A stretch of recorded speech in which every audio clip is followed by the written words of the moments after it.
everybody, and welcome to the Rockwarness Podcast, the show where we talk to very cool songwriters about the way that writing began and evolved for them, and they play us the earliest song they can remember. We chit-chat about their journey from there and whatever random nonsense pops into our head. I'm your host, Rose Shawn, and joining me once again at the swanky W Hotel in Hollywood are my well-heeled and sophisticated co-hosts, Terence LeClaire and Tony Tancredi. Today's guest is a visual artist, multi-instrumentalist, father, tall person, and the bass player for Local Natives since 2012-ish. His solo project is called Chewing, and he's just released a full-length album of piano songs for his daughter called Songs for Linnea on vinyl. We chatted with Nik about the process of writing the album, the annoyance and opportunity of changing formats, the way your taste evolves as you grow, and he delivers in spades with not one but two old recordings, which we really think you're going to love, but don't take my word for it. Here's our interview with Nik Ewing. Who's staying here tonight? Oh, do you want it? I don't know. Do you and the wife want to stay? We're leaving. This is gonna that's right. Yeah, come over and babysit. And Yeah, there you go. Yeah. Yeah, just a little romantic staycation with you and the wife and the baby. Yeah. Aw. There's a jacuzzi tub in here, though. There is What? a marble jacuzzi tub. You really That's got the comfy. upgrade. I know, I did. I got the Yeah. upgrade. Yeah. Shout out to the W in Hollywood. Shout out W. Yeah. We love supportive hotels. We love supportive hotels. The little guy. Yeah.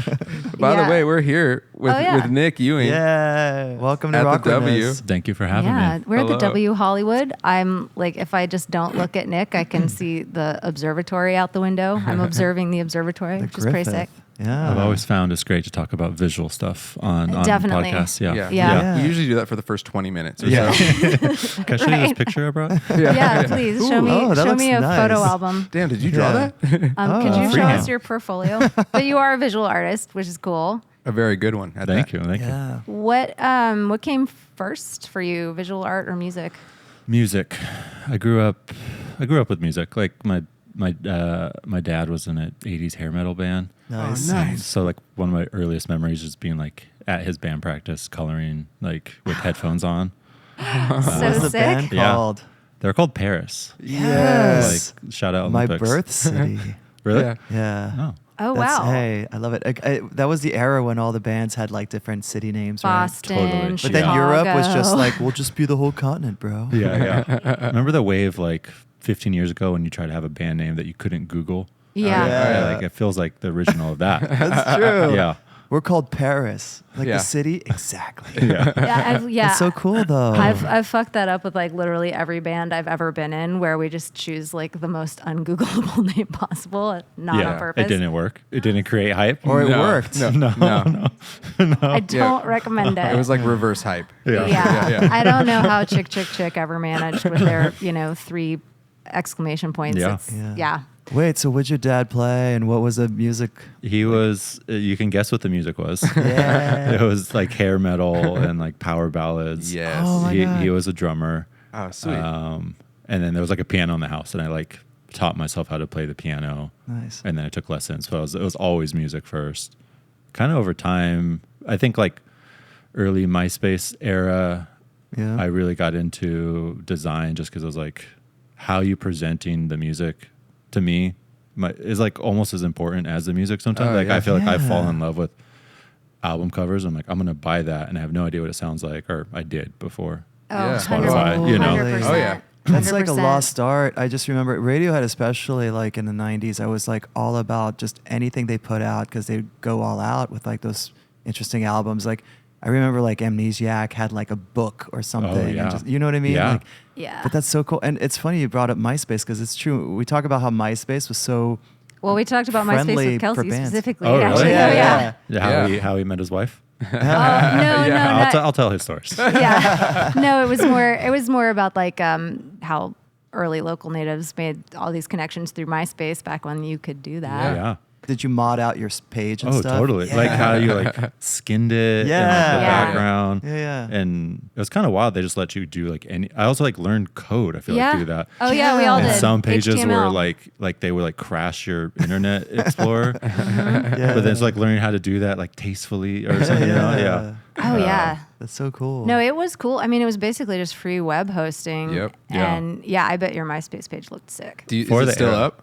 I actually looked recently because I don't know if you guys remember like all the music was lost off MySpace. Yeah. And I had a conversation with a friend about it, and I was like, they called it an accident, but they probably did it because they didn't want to pay for storage for like these music that no one's listening to. Yeah. Oh yeah, 100%. So when that happened, I looked and I was like, it was all gone. Yeah. MySpace was like that friend where you like lent them your record collection. It's like, oh, my place got flooded. Dude, yeah. I'm so sorry. Yeah. But they insured the records. Exactly. I got a new car. No, I actually checked something on MySpace not that long ago, and not only is like the music gone, but because remember they tried to do a rebrand at one point. Yeah, Justin Timberlake. Yeah, shout out JT. Exactly. Yeah. JT, sorry, didn't work out, truly. But the pages are still like kind of to some degree there, but it's like in the new format. So it's just all the sort of weird new template. It's very sad. You're saying the code I wrote in 2007 didn't carry over well? Unfortunately, no. And I am sad because I wish I had screenshotted my band from like 2009 or whatever's MySpace page, because our band wasn't that good, but our MySpace page was so sick. It looked so good. I wish I could see it, because that's I guess what I'm talking about. Like if I would have saw your profile and that like drew me in, I might like click the play, and I feel like that was like important as opposed to like. Well, and you could actually put the music on the page. Yeah, it would start playing right away. And who were your top 8? Do you remember? Like, because sometimes you could choose like a band that you like as your top 8, and then people would be like, "Oh, they like that band. Oh, okay, they must be cool." Yeah. No, I think it was like all bands. Yeah, me. same. Maybe the same top 8 for all of us, but it was like local LA, Southern California stuff. Yeah. Wait, what was your old band? The Union Line. I feel like you guys got the top 8. Oh, I remember that top 8. I feel like we played some shows. Best friend bands. Thank you. By the way, I have something, a bone to pick with you. Yeah? I had no idea that you were in Lasan's. No? No. You So just, you just went deep down for research? No. It came up because I recorded Lasan's in my garage for part of my old project, Tonality Magazine. Uh-huh. And Austin was like a buddy, and the drummer Joel, I think, he hit incredibly hard. He was so good. Yeah. And I did a session with him, and I was like, someone texted me about it, so I watched it again. And you weren't in it, but someone told me you were in it. And I'm like, wait, what? So I had to look it up. Yeah. And I saw pictures of you in Lasan's, and I'm like, wait, when did that happen? I was the end of Lasan. It was only like maybe a year and a half or 2 years that was a band. But like there was like this overlap where like those two were always in it, and then people like moved to New York, and then I joined. Oh, okay. Because they were great. I remember that. I was super. They were on the top 8 stats for me. Our top 8 was sick on Lasan's. Yeah. What era was that? That was like 10, 9, 10, right? 08 to 10 time or something. Okay. Yeah. Yeah. It was like very, what was like that term back then? Like Yesayer, like Chill wave or something? Yeah. Okay. Yeah. We were above that term, but Guys, we're way more complex and interesting than just chill. like that but, dancey electro stuff. I mean, at that time, I definitely knew like all the names of all the East Side bands in LA, but because I was paying attention. But like, that's just one of those pieces of information that's sort of like sifted away. I wonder you don't why. remember every artist from No, I don't. Sadly, I do not. But let's rewind back to the so your dad obviously, into rock and roll. Did he like encourage you? Did you play with him at all? I never really played with them. It was very encouraging. There was a piano in the house, and so I just kind of like learned. I just taught myself, and that was like how I really did it. His encouragement was like, "Don't be a drummer." He was like, "It's too much stuff to carry." Yeah, you're the first to show up, last to leave. So you go with the next most heavy instrument. Yeah. Well, it's not really the instrument; it's the amp. Let's be real. Yeah. But that's really good advice, Dad. Yeah, that was the big one. The piano. I mean, this is a full circle moment building because love your instrumentals, which we'll get to. But what was the stuff you started playing? Was it sort of in that vein, or? No, I remember the very first song. I don't have many songs memorized, but the very first song I learned was memorized. It was The Entertainer. I love that. Yeah. Ice cream truck song. Yeah. Yep, classic. And it was just like printed, and it was like on the thing, and it was just like note by note, kind of like, I know this note, and the 2 up is this note. Like I was like making these notes, and nice. Anyways, that was the first song, and it's just stuck in there. So sort of like translating almost. Yeah. Yeah. So meta. Like rather than just sort of reading, you're kind of having to like translate as you go. I mean, not to get too dumb or whatever. I don't know if people roll their eyes, but it's like, it is a language. Music is a language. I feel like sight reading is so like. Stop rolling your eyes, listener. It totally is. It's the universal language. It's the universal. You said it. Yes. But musical notation. Yeah, it's basically like sort of another alphabet in a way. Totally. So I just like taught myself, got in lessons, played piano like my whole life until like it wasn't cool in high school. Then I like stopped to play sports. Because that's way cooler. Yeah, way cooler. And then learned how to play like acoustic guitar. Yes, Sure. you must. Of course. Yeah. Easier to carry Yeah. around for sure. Just Yeah. bust out that Matchbox 20 for the ladies. Yep. A lot Yeah. of like worship bands too, which was like how you get on stage for the first time. Oh yeah. If we hear that over and over I know. again, It's so. it is a real thing. Do people talk about worship chords? Worship chords? Yeah. Oh, do tell. GCD. Yeah, but there's like the lazy way to play them. What? Like You where don't ever keep have to move your finger. Exactly. Yeah. This guy knows. Wait, what? Yeah. You tell. Wait, what? No, I mean, Secrets. I love it. the if you're putting your pinky and your ring finger on the last two strings, they're normally on the third fret, and it's like this open tuning that was like pretty dumb, but it was just like that era. But it was a really lazy way. You just move two fingers and you keep those ones there. Oh yeah. Yeah. That's sort of and I think Matchbox 20 did that. Totally. actually. You could play like late 12,000 Yeah. songs that I way. mean, I'm Yeah. sorry. I'm just like lazier than just playing G, C, and D. You know when it's so hard to move your pinky like one fret. Oh, that's good. Wow. Yeah, that is not something I was aware of, but it's very funny. Yeah. No. Oh, that's Every Rose Has Its Thorn does that. I Yeah. think. Yeah. But do Classic. they play a Taylor? Because Oh, the Taylor. who Well- was it that told us the Taylor was the Oh, the that's youth? Kat. Yeah, the youth. What did she call it? Youth leader, youth worship cool, leader. cool guy church. Cool guy church. Cool guy Yeah. church Yeah. guitar. Yeah. Yeah. Yeah, With that's a the cutaway Taylor. or without? It's always have to have a cutaway Yeah, in yeah, case yeah. you have to get real high, but you never will. Were you you never just will. going There's up the and up? option there. Yeah. In case you need to get real high, but you never will because you're only playing G, C, and D. But Well, get you would get the just cutaway. capo. Yeah, I feel like yeah, that was the other yeah, thing. yeah. Where just like you Exactly. wouldn't learn the key of E. You'd just be like, oh, you can capo at fret 4 and play the same chords. I mean, that's what I do to this day. Yeah, yeah. So Oh, I mean, sorry. I I see didn't mean nothing to wrong. roast. No, not at all. Roast away. Oh, Secret roast away. busted, I would Yeah. never claim to be a good guitar player. So when did you start writing? Probably high school. Joining bands. That was probably like my first writing of music. Yeah. Oh, but like with the piano, did you compose or try stuff out there? Or was it? That's when I switched to bass. Okay. So it was like it was basically like I knew guitar and there was already a guitar player in the band, and then I played. I just learned bass. Interesting. As many Yeah. bass players do in the Yeah, beginning, I think. totally, Like, yeah. oh, there's already a Been guitar there, player. Yeah. He was really That's good. what happened to me, So yeah. like, it Yeah. was Fair, yeah. Especially if you're tall. yeah. So that's when I switched to bass. Okay, yeah. You're like, well, I guess my hands are big enough, sure. Yeah. What was like the level of formality with your piano? Was that like a classically trained thing, or or were you just? Was it just kind of like to enrich your brain? So I stopped playing piano in high school, and I kind of get my parents shit, even though it's totally unfair. But just like I was like begging them to like take me out because I never practice, and you show up the next week and you're not even any better. Yes, But I I'm was familiar. so close to like sight reading classical music. Wow. Oh wow. But close. But you're saying wow for something I can't do. No, but I mean, like that's you put in a lot of time. Totally. Yeah. And if I did it for a few more years, you could just like put music in front of me and I'd play it. And Yeah. anyways, I can't do that. I was gonna say I Right. can't. I just learned a bunch of theory and just you like play different styles of music each week, and you're supposed to practice when you go home, and you play it for your teacher, and she's giving you tips. And That's interesting though that you were still like locked into learning the theory and actually like attending to that, because I know I also kind of didn't really care about piano lessons and was sort of forced into it for a while, and like I just didn't care. I mean, as like an 8-year-old, just didn't care about that stuff at all. yeah, I would just like find a song I liked, and so it's interesting that even though you weren't practicing, you were still like, I mean, learning theory, which I think a lot of kids find boring. yeah. I think I probably did too, but it got in there. And got in there somehow. shout out to my piano teachers. Yeah. Well, that's great. That's cool. I just messed around with the sustain pedal. I just held that thing down and hit notes, and I'm like, ooh, it's like that's a dream vibe. now. Yeah.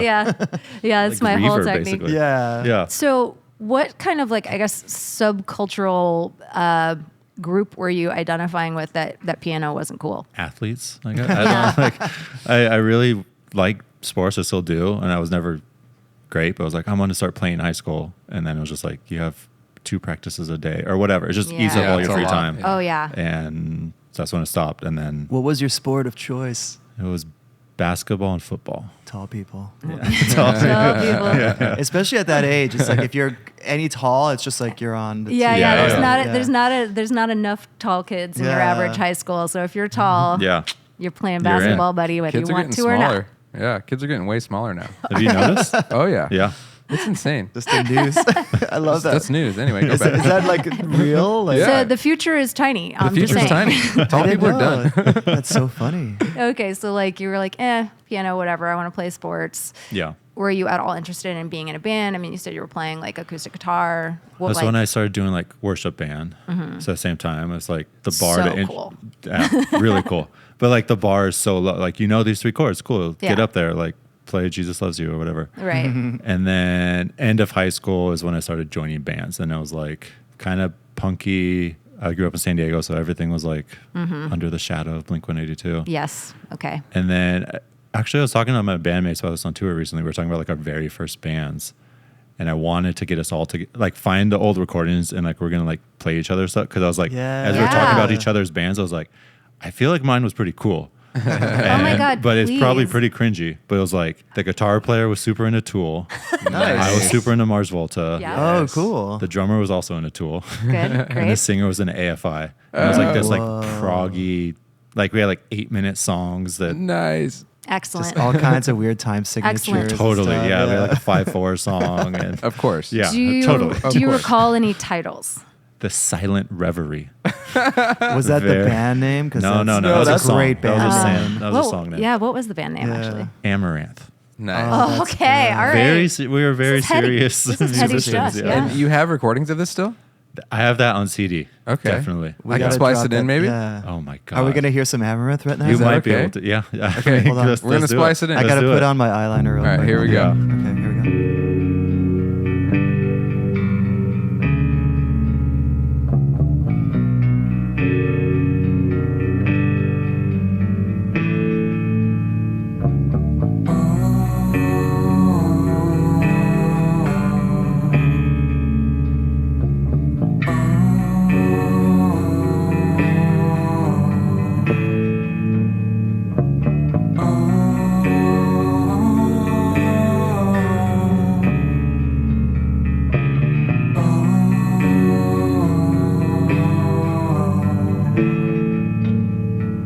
Is there a way to save me? Is there a way that I can return? Is there a way to save me? Is there a way? It all comes around.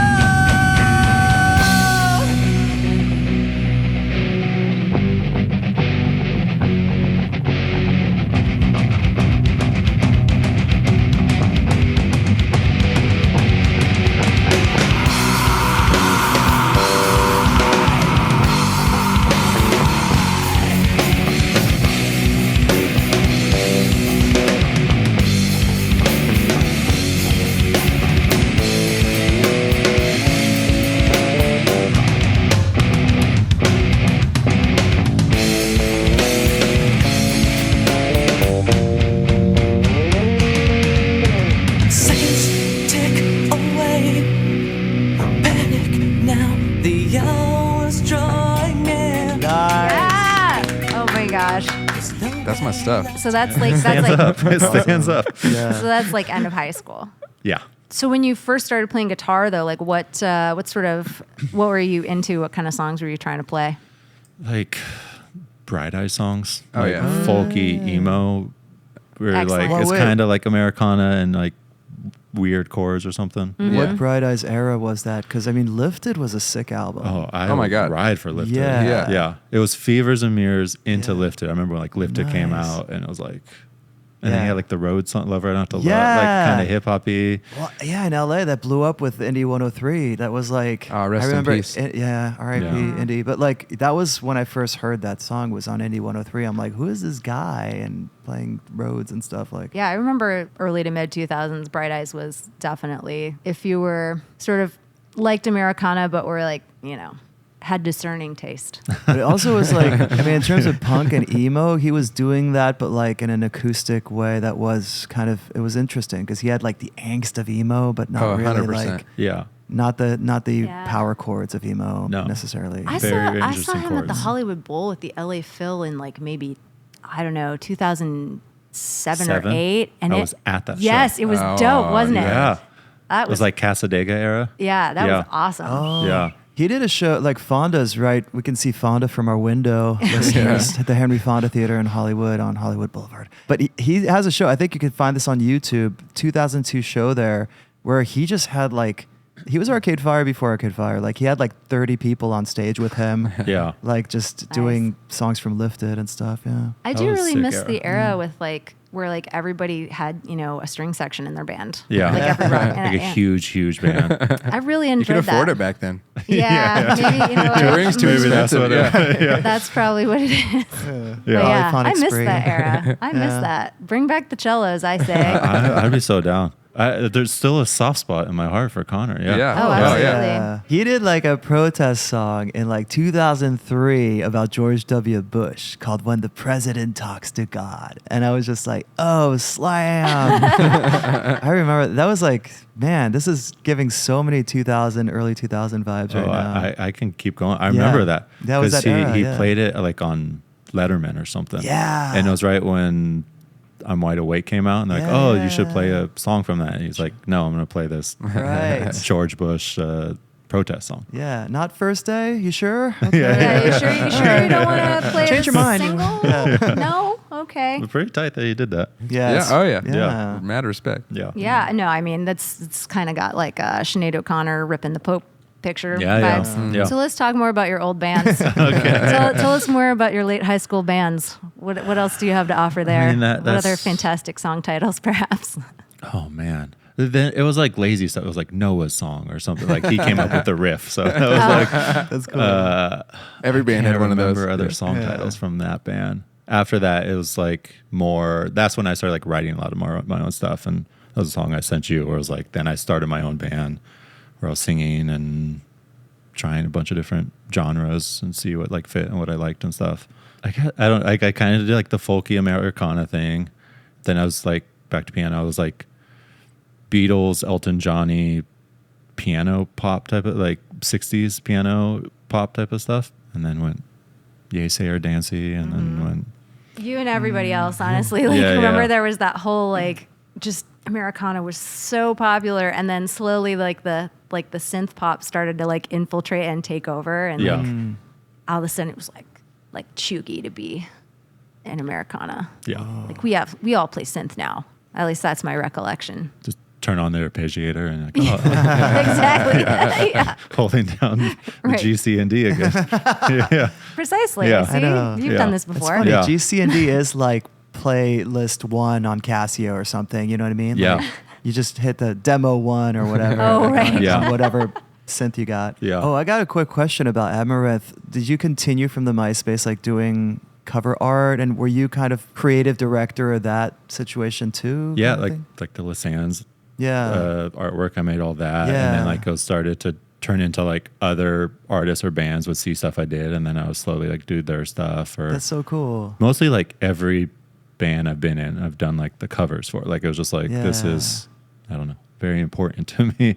Yeah. And I get in, like heated debates with my bandmates as if they were like lyrics or something, you know. Like Oh, that's this is- interesting. Yeah. I imagine they'd be like, okay, cool, you're on it. But instead, A people couple, are a like, couple of bands were like that. And I Yeah. was like, cool, I'm just doing what, there's not a lot of pushback. yeah. Yeah. Interesting. But I mean, I think Yeah. you're 100% correct, though, that like, you know, the visuals are almost as important as the music itself, because, you know, back when you used to buy a CD in the store, you're going to see the cover first, and you've got to want to like scan the barcode and listen or whatever at Totally. the record store, you know? Yeah. That's a thing people used to do. Oh yeah, I mean, they CD do it with listening vinyl, bars. and Yeah. that's so cool. It's like a bigger format. Like I remember designing the first record that I had made or band that I was in, and that felt like more of an accomplishment because it was like Oh, yeah. the CD booklet, but Right. it was huge, and you can do like Yeah. fit Yeah. more stuff on there or like a poster or something. Yeah, I'm still like romantic about that, and I think it's cool that like Yeah. there's like a resurgence of it. Like Definitely, because it's something that like I really miss about just like the experience of listening to music. Because yeah, I mean, what you see like a thumbnail on Yeah. Spotify, Yeah. and I mean it might be a cool picture, but like Well, now they You got don't, you don't really get to. Yeah. I like the little videos they do now. I gotta admit, Oh, like, you're it's kind into of it. interesting. Well, it's Yeah, just yeah. like they're doing something that you couldn't do before, so that's sort of canvas? intriguing to me. The canvas. Like- yeah. Like on Right. Spotify when you just Yeah. like have it open. That's what yeah, it's that's called. really sweet. Yeah. I feel like the visuals it's always like driven by what the format is. Like before it was like vinyl and you would like put so much text on it because it was like, it has this hit single and this on there. Like you're literally trying to like sell somebody Yeah. where the only way to hear it is to like bring it home and listen to it. And then it turns into CDs and then turns to digital. But like all these new formats I think are really cool where it's just Yeah. like, cool, yeah, you can do video now or you can animate the thing or it has to look really good, really small. But then if you get a vinyl, maybe you see all these details. Like like it's forcing you to design or think about visuals in a different way. Yeah. I like that perspective. Yeah. That Yeah. it's not like one isn't necessarily better. It's just different. Yeah. And you Yeah. can also, and I've done this, I've seen other artists do this where you can change it too. Or it's like an evolving cover or like something. Oh, that's cool. You can just swap it out. Yeah. I've seen people do that. Yeah. Oh yeah. Yeah. You can like, I mean, basically anything that's on the internet, you can kind of just like sneakily like switch it out and Yeah. just, Nothing is permanent. no. You could do like a campaign like that where keep listening to this song to see the story evolve. yeah. Just, right. Yeah. That would be cool. Yeah. That is Yeah. super cool. I don't know. I know, like, I remember having a conversation with friends about this probably roughly 2010, where they were like very alarmist about that possibility. Uh-huh. Or about, sort of like, I think they were specifically worried about like editing books. Yeah. If like books only exist online and then they're being edited, some sort of loss of integrity, but again, they were like really worried about that. Yeah. But it's the flip side of that is that like, it is kind of cool to be able to like change and evolve things. So I don't know. Like you say, it's just different. I feel like movies tried to do that like after the summer 2020, like, and they were like, they put disclaimers like, oh, this is racist because it was made 80 years ago or whatever. Like, of course it's racist. Yes. Correct. Like to have like some context to it. And I don't know, some movies like edited stuff out. And it's like, I remember there's a whole debate about that. And I was like, I don't know. You could probably still find that VHS if you really want that scene or like, it's just a format and they change and you can control it now, which it could be dangerous. Kind of like when you have a high school band in Orange County and you somehow scrub it from the entire internet. But did it survive? Well, I'm actually referring to Cavil at Rest. Ah, yeah. It is nearly impossible to even find that phrase on the internet. There was a deep scrub. Yeah. Yeah. Yeah. I dodged that era. I wasn't in the band then. Because you joined in what, 2012? Dodge that era. 2012. So after the first record before Hummingbird came out. Right. Yeah. I guess we were kind of getting to like maybe the end of like the solo era. So how did that all come about? How did that? I was living in New York and I was playing with this band called Pop Etc. I played with like so many bands. Like I played with Rooney. Oh, I sweet. played with Oh, cool. Evan Voitas. I played with this really cool psych band called Tape Deck Mountain. Anyways, I was just like in a bunch of bands for like 5 years. And they had parted ways with their original bass player. They were working on new music and they like made that. And then they were trying to figure out how to turn it into a band. Like they didn't play any of those songs live yet. And then they were just kind of like having an open audition. And a friend of mine who's in the band, Fiddler, he was like playing bass for like a few shows for them. Like he was filling in.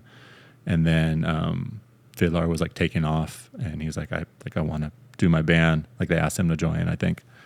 But he's like, you should get my boy Nick. And so then I just kind of, he did that a lot to me. He was like, That's giving me awesome. all Talking this about stuff. Brandon? Yeah, that's great. Yeah, Brandon Oh, sweet. Schwartzel. Yeah. That's a homie Like he was right in there. Rooney too, and he was Oh, like, cool. hey. Yeah. I worked with his older brother for a while. Jason. Oh, really? Yeah. No way. Yeah. And I remember like LaSands did a show that like Ryan from my band, from Local Natives, DJ'd. Mm-hmm. And that was like the first time we were like, that was like a big deal for LaSands. Mm-hmm. Anyways, we just met and like they sent me songs and I learned them and it was like very like, Yeah, just like, cool, you're in the band. Great. it was like, well, first I was like touring dude for like a while. Like Oh, I'm just okay. like live dude. And then after some time they're like, do you want to get married? Do you wanna join the band? So was there like an initiation proposal. ceremony? Yeah. Like, There was an initiation ceremony that we don't do anymore where it's like, you say the opposite. You basically like say like you're fired before like congratulations, you're not fired, or like you're getting a raise or something. Like we would do that all the time, and it did not go well for a lot of people. Oh no! People like wait, what? Yeah. But I guess it was memorable. It was at ACL. It was like right around my birthday, and every time we go to Austin, there's like we all remember it. Like when Oh, that's nice. they asked me backstage, Yeah. and then we played ACL, and then they talked about it, and it's like on the PBS website forever. Yeah. That's Oh, nice. that's cute. There will Unless be a they link. scrub it, unless Yeah. George Lucas takes it down. George Lucas. Immortalized for now. Yeah, exactly. Yeah, that's cool. That's really cool. So yeah, I mean, I guess you got along. Yeah. That's good. I mean, we were just, I don't know.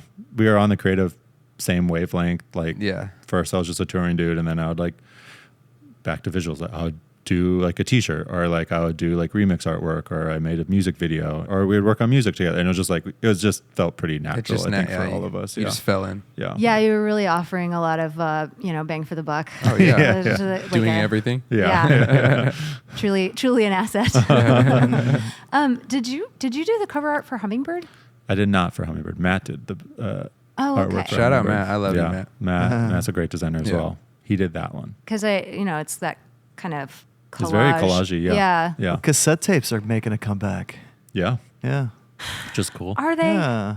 I I mean, guess it yeah. was like a small one. I don't Yeah. really know. I remember I designed a cassette for us, so That's that was like fun, the yeah. first. Double Yeah. Wish has a cassette. Really? Yeah. Well, yeah, right. It's just like it feels like kind of like a niche cool thing that like I don't know that it's gonna come back so much as it's just like a thing that there's novelty. enough people like as a novelty. Yeah. Yeah. Do you think it should come back, listener? Leave a comment below. Smash that Do like you button. listen to cassettes? Yeah. But I think it was because, I mean, it's all about format. Like vinyl had this huge resurgence, and we were doing vinyl, like our community or whatever.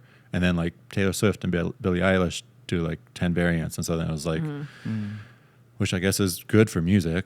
I'm definitely not going to publicly say anything against those two.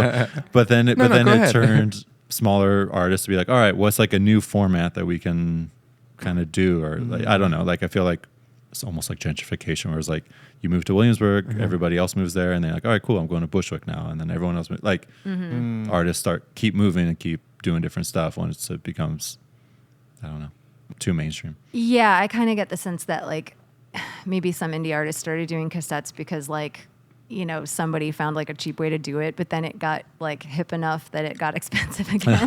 Yeah. So That's now so you have to have funny. like the funds to make I think CDs cassettes. are coming back though. Yeah. I mean, at least hope our so. record label told us that. I have heard that. Seriously? So I have heard other I people have say heard that. that. CD players have to come back as well. I though. Yeah, I know, right? I think that's the ecosystem is like the companies want to like sell these CD players that they still have backstocked. And so Okay, they're like well, talking to the record it's big labels. CD. Like, Yeah, big CD right, lobby. exactly. Yeah. Yeah, Big audio. If you're gonna Dynamite. put CD ROMs back in the Macs, can you put the 1/8" jack so I can plug in my headphones back to the Mac too? Yes. That'd Oh, be great. Yeah. no. Thank you. Yeah. That'd be Yeah, so I- amazing. Also, can we go back to USB-B? Whoa. No, This in between USB era is a nightmare though. It is maddening. Yeah. It is maddening. I have the last MacBook Pro that has like all those old ones Oh yeah. to not. I don't even need to upgrade, but it was just like I'm buying this one so I can do like Thunderbolt and Yeah. plug you have in. like FireWire 800. yeah, totally. Well, yeah, I mean, it's funny. It's like, I guess the average person wouldn't have any use for that. But I think if you do Oh yeah. art or music, and you obviously do both, like there actually is a lot of utility to it because maybe you want to plug in something weird and old or like, you know, Yeah.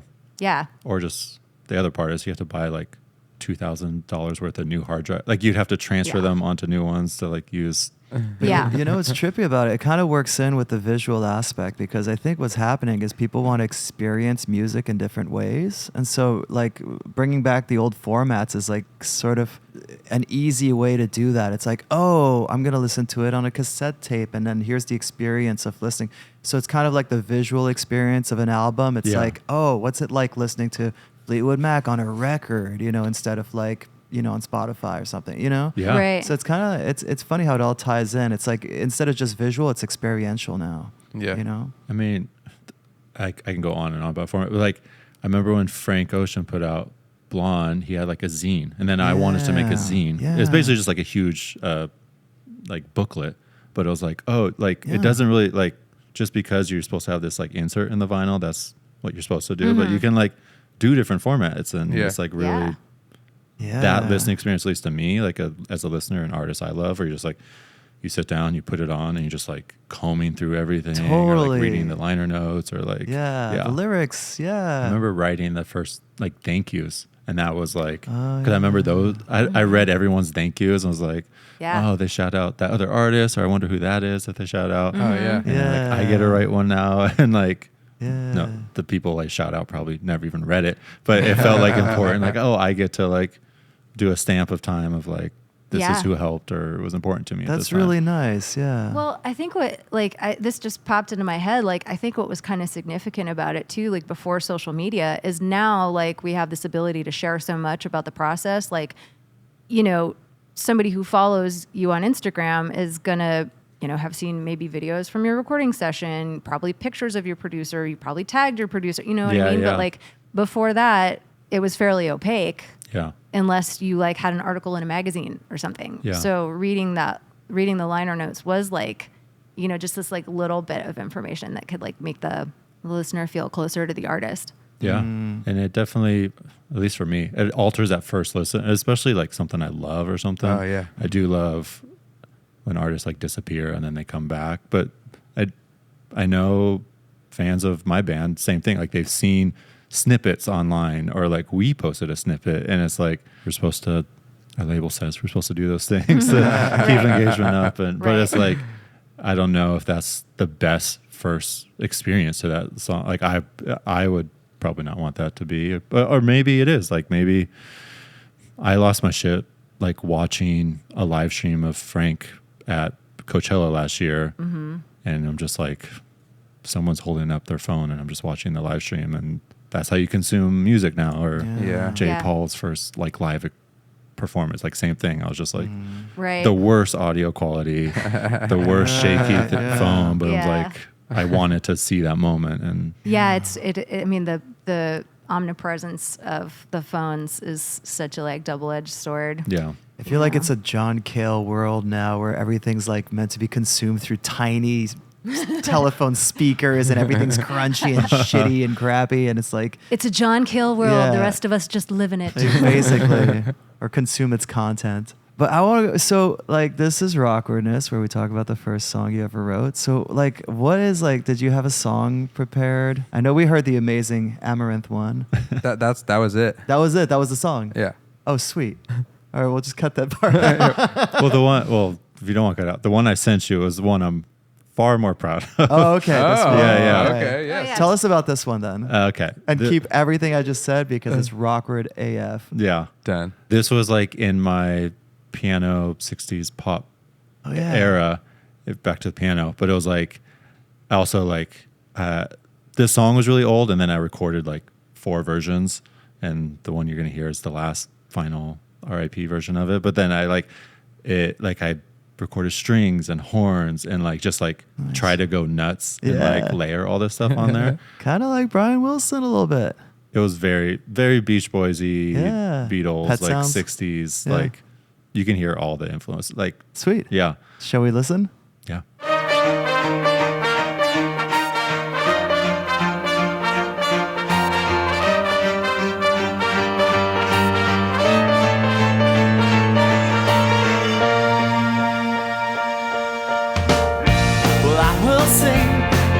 Shout about it, and chances are that I will wait. I don't recall the characters, times, or places. I've never been too great with names. No, and that's alright, and that's just fine by me. And that's alright, and that's just fine by me. And that's alright, and that's just fine by me. Well, I don't mind if you forget about the times when we laughed and we cried together. And if we pass on the street, yeah, I bet you'll laugh, 'cause it's you, not me, right?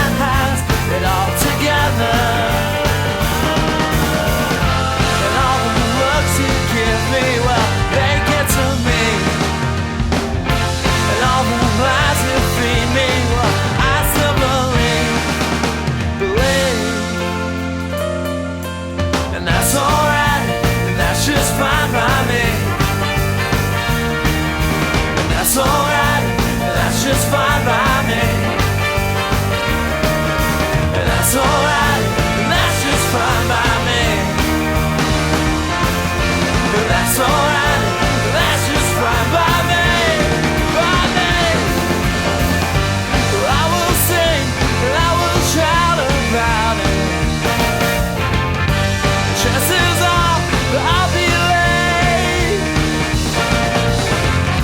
Well, I don't care if this time is different than those. You know, that's alright. That's just fine by me. By me.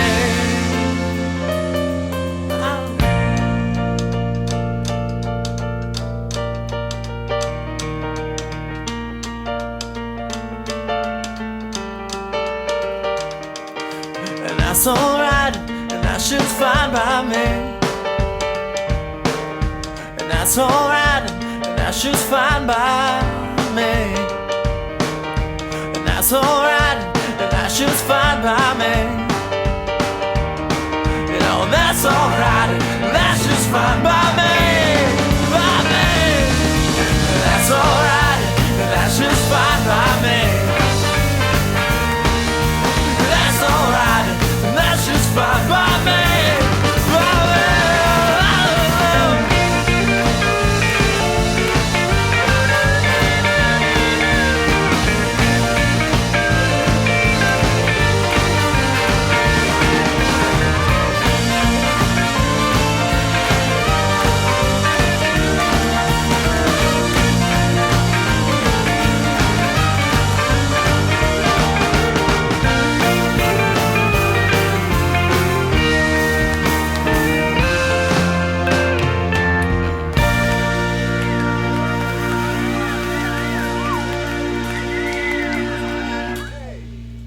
Nice.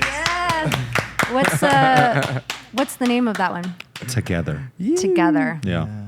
Well, speaking of the Beach Boys, you made like an entire cover album of Dennis Wilson's one and only solo album. Yeah. Which, I mean, I love the whole concept. I actually listened to that interview you did about it on with some NPR affiliate. Uh-huh. How did you even? Because had you released any music as Chewing before that? No. How did that opportunity come up? This label that I was really friendly with, they're a Seattle-based label that only did vinyl only. They approached the band to do the series. It was like they were doing this series of like 12 artists cover an album in their entirety. Mm-hmm. And we were pretty deep into Sunlit Youth at that time. And like that was a really all-consuming album for us for like a long time. So it was like there was no bandwidth to do something else as a band. And then I kind of thought about it for a while, and I don't know, like I love that record. Feels so weird that that's even like part of my musical identity now, like because it's like my first solo record. And then I was just like envisioning like how to make it into like this kind of dark mixtape almost. I was like, I'm gonna invite a lot of my friends to like sing or perform on it, and then I kind of just pitched a label on it. I'm like, these people would do it with me. This is kind of stuff I've made in the band, or like stuff that it might sound like, and they were down, which That's so rad. yeah, it was really cool. Dude. That's awesome. And it talked back to format. It was only on vinyl for like over a year, which was also like, I think I really love it. It's like, we put a couple songs online, but it was like, if you want to hear this record, you could only hear it on vinyl. Yeah, and That's it was a cool. subscription too, right? Yeah. Like, yeah. Yeah. I think the whole idea of that series is very cool. Oh yeah, same. Yeah. And I love the whole setup, the subscription of it all. But like, I mean, that's a pretty deep cut. That's a pretty deep cut choice. Yeah. Which I think is really interesting. And and you just really did something so different with it. It's really cool. And then you have all these like really sick collaborations. Thank you. Yeah, I was like, I mean, I was just looking through the track list. I was like, Cults? Yeah. Yeah. Like what? What is I thought- this? And then yeah. obviously, you got to get local natives in there, of Yeah, course. yeah. I mean, that would be a waste of mean, it's harmonies Beach not to. Boys, I was yeah. telling Rose, like the remix with Cold War Kids reminded me of like Tom Waits, like Mule Variations. Oh, Does right. oh, cool. Okay. Yeah. She's like, I don't know if I I know mean, that it was one. like Yeah. maybe a little more Yeezus-y in my mind, Yeah, but like yeah, that's yeah. also really sick. No, that's true. Yeah. Actually, I never put those two together. Yeah. Just Um, those loud kind of like boomy kind of drums. Like Yeah. live. Yeah. Yeah. I mean, it's like, I guess all that stuff was just like Colts, I remember they're friends of mine, and they had such a great experience that they did that series too. Oh, like they did? recorded a Motels that record, and I was thinking of I really want to do this project, and the label was really awesome. They're called Turntable Kitchen, and any record I thought of, it just felt too sacrilegious. Like it was like, there's no way you could do Pet Sounds, like Right. but Yeah. maybe a side solo project that no one really loved at that time, and Yeah. Yeah. No, I think that's great. And it's also kind of, it feels a little poignant too to be like, you know, hey, I'm the bass player in a band, so maybe it feels like almost like a logical thing. Like there's some sort of kinship going on there yeah. with like, you know, sort of being the front man when you're not usually the front man. Yeah. No, I did not want to sing on that whole record. Yeah, well, I was actually going to ask you about that because you do sing. I sing a handful of songs, yeah. You did a lot of vocal effects, so it was a little tough to One tell song sometimes. is like so vocal affected, but there's like 2 songs or it's just maybe 2. Yeah, I'm just singing normally. Maybe it was like part of the pitching it to the label or something, but I was also like super, I guess I'm always into James Blake or Blood Orange, and I feel like at that time they were doing records where it was like a ton of features on them, but it didn't feel, my whole goal was like I didn't want each song to feel disjointed. So I was like, can I get a bunch of people on here and like I still feel like a holistic thing? Right, like it's the same record. Yeah, Yeah. totally. Not just like a, I don't know, like a mixtape or a playlist or something. Yeah, I thought it was pretty cool how you incorporated like local natives without it feeling like a local natives record too. Yeah. Like, I mean, because you know the guys' voices are pretty distinctive. Yeah, It's yeah. obviously them, but Yeah. like, yeah, but it didn't feel like oh, this is a local native song. I guess musically, that was stuff I was really into at that time, and yeah, I don't know. I didn't really want to make it a local natives Right, record. obviously, Yeah. it's your thing. Yeah. Yeah. But no, it's cool that you were able to include them without kind of it's like taking over. Yeah. But I also thought it was kind of neat how what is her name from Cults? Madeline. Yes. Yeah. You did a lot of like kind of interesting sort of distorted effects on her voice, but it was still also just so undeniably her. It was like, oh yeah, Yeah. that's Cults. Yeah. Definitely. I mean, she has such a rad voice. Yeah, and she does. They're both really good friends. I stand for sure. Yeah. They have a new record out. You should listen to it. But yeah, we were Shout out talking. Cults. Shout out Colts. I remember talking to them about like, I don't know, like our love for like AK Paul and J Paul and like UK dream pop or something. And it was like, yeah. So it was like affecting the vocal, but still like she has a wonderful voice. So it's like bringing her into the world, because I think I've affected a lot of people's vocals on that record. But by like still maintaining the sort of like essence that makes it her. Totally. Well, so you said AK Paul and J Paul. So what? I guess what other sort of maybe primary influences did you have going besides Dennis himself? Nicholas Jar, Frank Dude. Ocean, obviously. You mentioned Blood Orange. I guess more like spiritually. Yeah.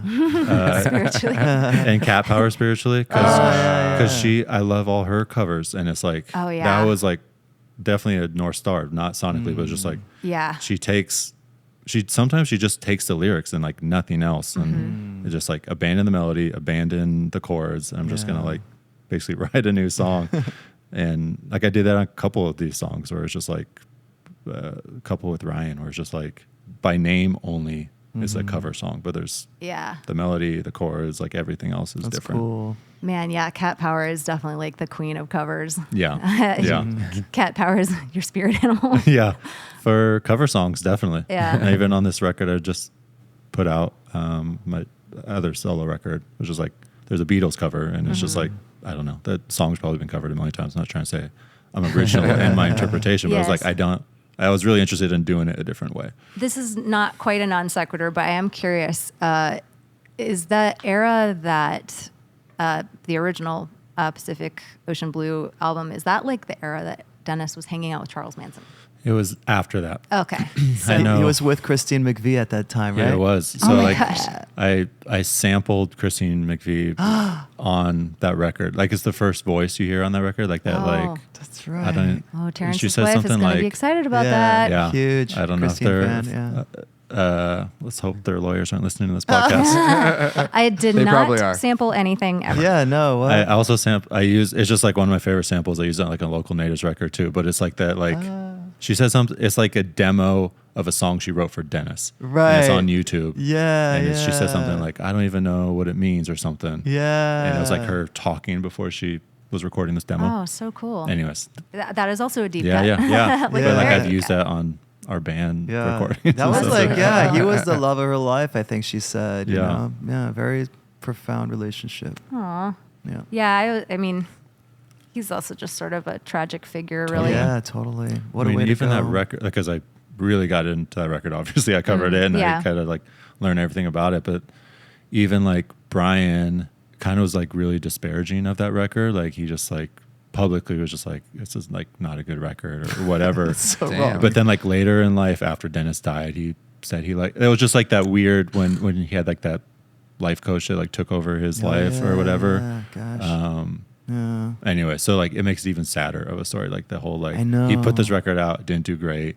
His brother, who's in one of the best songwriters of all time, publicly is shitting on it, and then he died. And then After he's like, the record was pretty good. yeah, It's like, thanks. You should have said that earlier, Yeah. probably. Talk about things you should have said maybe a little earlier. Yeah. Oh my goodness. But yeah, that is pretty savage, honestly. Yeah. Like, nice try, but it's not. Have you heard Pet Sounds? You know what's a good album? My album. Enough about Dennis Wilson. Let's talk about your new album. Yeah. Yes, please. Yeah. I absolutely love the concept, which I'd love for you to explain. Thank you. It was, I guess, back to the love of piano. Like Full circle. For full circle. Yeah.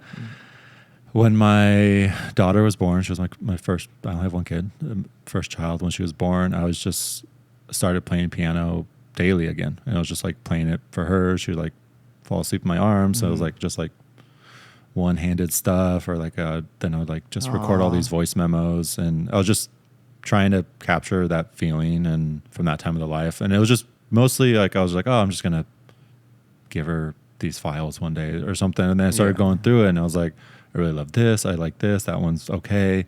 And I was like, the whole record is a present for her. So it was just like back to format, where it was like, I don't know if I highly doubt streaming will be a thing in 30 years or something. Like, who knows what music, how it'll be consumed in the future. So I was like, I want to make vinyl so that she can have this physical thing that she can listen to when she's an adult, and this is music from the beginning of her life. And that's what so this album beautiful. is. I just think Thank you. that I think that's so I can't wait to buy one. incredibly special. I mean, you know what? Everybody should do that. I mean, they don't have to like release it commercially, but everybody should like make their child That's a record. such a beautiful Get on it, image Tony. too. That Done. your hand was busy holding her, and that's why it's one-handed stuff. Oh, Yeah. Just so tinkering. beautiful. Yeah. You know, Yeah. It's beautiful, man. Seriously. Thank you. It's interesting when Kelsey came by for our like year-end episode. He also said that after his son was born, he just like felt really creative. Yeah. Just kind of had this like rush of inspiration. I mean, it feels like, I don't know if you guys have kids, but just like this, it's pretty cliche, but it's just like this life altering thing. Like, it was like life before and life after. And like the same view that you've seen a million times is just like gorgeous the day that your kid's alive now. Yeah. And it's like, so you're seeing everything in a new perspective. And yeah, I don't know. Music is so important to me. So I was like, I want music to be part of her life. I'm just going to play her stuff all the time. I was like, I talked to Ryan about this, where it's like, even the music I was listening to, I was like, I need to listen to a broader palette when I'm in the car, so that she knows who Miles Davis is. Like, this is really important. Like, Right. even though like I don't listen to him all the time, but it was like, I'm just like, I can't just put on Lifted, or whatever it is. Like, Got to give her a Context. well-rounded, a well-rounded musical exposure. Yeah, and I was like putting music on that I don't really listen to, because I was like, I want her to experience all these types of so music. no hair metal. My kid's No. gonna have good taste. yeah. Well, speaking of having music in her life, I think she has a songwriting credit on one of the tracks. She does, yeah. Yeah. Can you tell me Yes. about that? It's a song called First Melody. But one of those times, so she was in my arm. She started singing while I was playing, and then, or just making noises. Mm-hmm. And then, so I tried to figure out, I played what she was singing with nice. one of my hands. Yeah. Nice. And that's like the main melody of the A verse parts of That's that song. really cute. Yeah. Yeah. That is really, really cute. Yeah. How old is she now? She's 3. Oh, great. Okay. So you wrote these mostly when she was like an infant? Or? Yeah. Oh, nice. Probably like the first year, 18 months of her life. That's so cool. Yeah. That's so special. I mean, it really is just so special because it's like, you know, not just like pieces of music that will continue to exist, but this like record of a time, like record of an event. Yeah.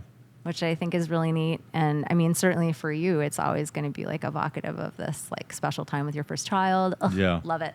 I Love mean, it. Couldn't love it more. It's very, it's a record. I said it a bunch of times. It's for her. It's for me. And it's just like, I'm making this, I'm putting it on vinyl. That was a choice I already made. So I was like, I'm gonna make more. If people want to buy them, they can buy them. Might but as well like, make a few more in case anybody wants one. Like, I it's wanna just buy one. important to have this physical thing. Like, Yeah. that was really important. for Yeah, me. that's so great. Yeah. What made you decide to like, you know, go into the studio and produce and like, you just were like, this is cool. We should just. For this album. Mm-hmm. Yeah, it was just like especially with solo stuff, and it's always different formats, or like coming out of the band, doing stuff on my own now. It's just like, I feel like I have a lot of ideas in my head, and until like I do it or tell someone about it, or even like this show I just played, like it was in my head and until I told somebody, and so I started booking it, and so I'm like, it finally feels real, you know, as opposed to like I legitimately was counting yesterday. I was like, I have 5 to 6 records I want to make, and until I do it, they're just like these ideas of things I want to make. They're like a list of these things, you know, and wouldn't know until what you that's do like. it, I don't have any personal projects that are just have been marinating for like 7 years. no, That's super cool that you have so much like I locked mean- though, ready to go. 6 albums worth. Let's go. What are you talking about? Well, saying, I it, do. saying something out loud is kind of, yeah, sorry, 6 albums is a lot. I don't know if it. yeah. Or is it? It's at least 5. It's- There's like 5 Yeah. records I know I want to make. That's awesome. That's amazing. Yeah. Yeah, you put it out there in the world, activate it, man. Yeah. So that was with this. It was just like, I started talking about it. I started like, you know, I had dozens of songs or ideas. And then I was like, all right, I'm going to practice this one. I'm going to make this one better. I'm going to like write some more to this. And then like, I just kind of like slowly made it a thing. And there's like some themes on the record, some motifs that like repeat, which I guess, I don't know. I love that. I did that on I all my love- records. Yeah, I love Um, a whole record. Yeah. Mhm. Yeah. And then it was, once you book studio days, like it's very real. Like I'm paying for it. Like it's like, let's Yeah. go. Like, yeah. We're here, we're in the room. Yeah. I mean, just saying it out loud is like a pretty powerful first step though, because you start to create this like accountability, because then people like ask you about it, like, oh, hey man, how's the record going? And you're like, oh yes, I'm totally working on that. Yeah, you know? yeah. Or like, when's your show? Oh yes, I'm definitely booked that. Yeah. So you just played a really cool show at the Lodge Room, your record release with a bunch of buddies. Yeah. I guess back to saying it, making it real, texting the people like, hey, are you available this day? Or back to Griff and the like, coordinate with his bride at his tour days. So it was like, all right, I'm finding a day. I'm emailing, like I'm making it real. And just, it was like a piano set, just me on the piano, which was frightening. And then like a free jazz improv thing with a bunch of, Dave Harrington, who mastered the record. I've been going to a lot of his shows, and he's like in that jazz scene. He's in Dark Side with Nicholas Jarre. And Oh, sweet. Anyway, it's just super inspired. Like, all right, I'm thinking I want to do this. And until like I put it into motion is the first time. Yeah, like, Yeah. well, they gave me the show. I guess I got to Yeah. play it now. Yeah. That's awesome. Yeah. It's almost like that feeling you had of I'm going to go to the piano and start to learn this thing. Yeah, exactly. Many, many years ago. Not too long ago. Yeah, that's Very really full cool. circle. What song would you like to leave us with? Let me think about that. I will leave us with Morning After the Greek, which is a song from this Chewing record, Songs for Linnea. I've talked about it, but it was a song I wrote. My band, Local Natives, we played like our first post-pandemic show in 2021. I was there. You were there. It was a beautiful show. Like I cried. It was so emotional. Yeah, it was amazing to like be at a concert. Yeah. But then I guess even more emotional, it was just like the rehearsals leading up to it. Kelsey was like talking about quitting the band. And then, so we played the show, and I was like, was that our last show ever? And then the morning after, I wrote that. And I was like, this is kind of how I feel. Like the main melody of it, a lot of it's improv, like the recording, but then I recorded it, and then time changed, and then Kelsey eventually wanted to leave the band. It was just this, and I wrote it right as I was about to become a father for the first time. So it was very emotional and very like, it's my life. I'm bringing a life into the world, but I don't know if my band's going to continue, my way of life is going to continue. Anyway, so it meant one thing when I wrote it, another when I recorded it, because then he like didn't quit the band, and now he is leaving again. And I mean, that's the thing about songs, like the meaning evolves so much over time. Like it's fluid. It never really means one thing. Yeah, because things evolve. Like the things around it evolve. Yeah. And if it's about somebody, like that person is going to be out in the world doing stuff. Yeah. And changing how you feel. Totally. That's so interesting. Yeah. Wow. Oh, this feels like the feeling of the song where we're like, are we saying goodbye now? Wait, are we saying goodbye? Nick, thank you so much. We're going to go out with this song now. Yeah, Nick, thank you. Thank you for coming. And we're so excited about your new record. Thank you so much Super for having me on. appreciate you. This was so much fun. Thank you for having me. Oh, yeah. Nik Ewing.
I have to say it, I love this new album from concept to execution. It's so sweet and so special, and I just cannot say enough good things.